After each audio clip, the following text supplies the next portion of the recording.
Delhi high court के न्यायमूर्ति यशवंत वर्मा के घर पर आग लगने के बाद भारी मात्रा में कैश बरामद किया गया है, जिससे न्यायपालिका में हलचल मची हुई है। इस घटना के बाद सुप्रीम कोर्ट कोलोजियम की बैठक हुई है। इस बैठक में केंद्र सरकार से सिफारिश की गई है कि यशवंत वर्मा का ट्रांसफर फिर से इलाहाबाद हाई कोर्ट में कर दिया जाए। वहीं सुप्रीम कोर्ट कोलोजियम ने दिल्ली हाई कोर्ट के न्यायमूर्ति यशवंत वर्मा के खिलाफ प्रतिकूल रिपोर्ट आने के बाद उनका ट्रांसफर इलाहाबाद हाई कोर्ट में करने का निर्णय लिया है। बता दें कि यशवंत वर्मा अक्टूबर 2021 में इलाहाबाद हाई कोर्ट से दिल्ली हाई कोर्ट ट्रांसफर होकर आए थे। दिल्ली हाई कोर्ट के न्यायमूर्ति यशवंत वर्मा के खिलाफ एक रिपोर्ट आई है। उसके आने के बाद उनके पैतृक इलाहाबाद हाई कोर्ट में स्थानांतरित करने का सुप्रीम कोर्ट कोलोजियम की सिफारिश पर वरिष्ठ अधिवक्ता और राज्यसभा सांसद कपिल सिब्बल ने कहा है कि न्यायपालिका के भीतर भ्रष्टाचार का मुद्दा बहुत गंभीर है।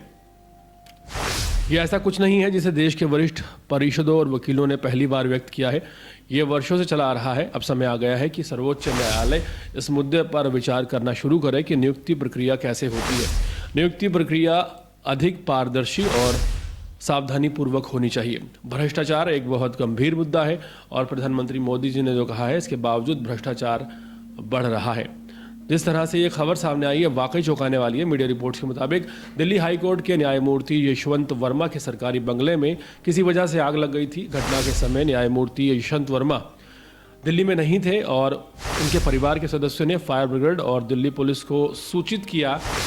इसकी सूचना मिलते ही जैसे ही मौके पर फायर ब्रिगेड के कर्मचारी और दिल्ली पुलिस आग पर काबू पाने के लिए पहुंची। इसके बाद दिल्ली पुलिस ने नुकसान का जायजा लिया तो पुलिस को एक बंगले में भारी मात्रा में कैश मिला है। पुलिसकर्मियों ने मामले की जानकारी शीर्ष अधिकारी को दी।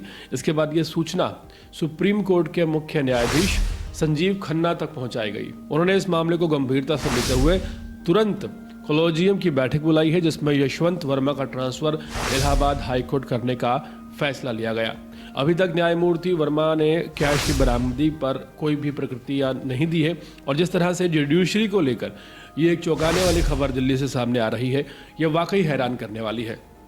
जिस तरह से दिल्ली हाई कोर्ट के एक जज के घर पर अथाह मात्रा में कैश बरामद हुआ है, ये सवाल खड़े करने वाला है।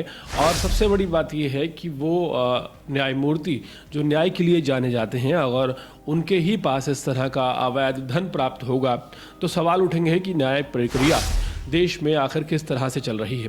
हाल फिलहाल न्यायमूर्ति यशवंत वर्मा का ये मामला सामने आने के बाद दिल्ली से लेकर पूरे देश में हड़कंप मचा हुआ है और तमाम तरह की प्रतिक्रिया सामने आ रही हैं।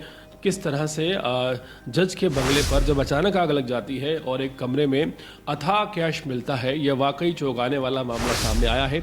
और इससे न सिर्फ भ्रष्टाचार को लेकर सवाल खड़े हो गए हैं, बल्कि न्याय प्रक्रिया और न्याय के जो मापदंड हैं उन पर भी एक प्रश्न चिन्ह लग गया है।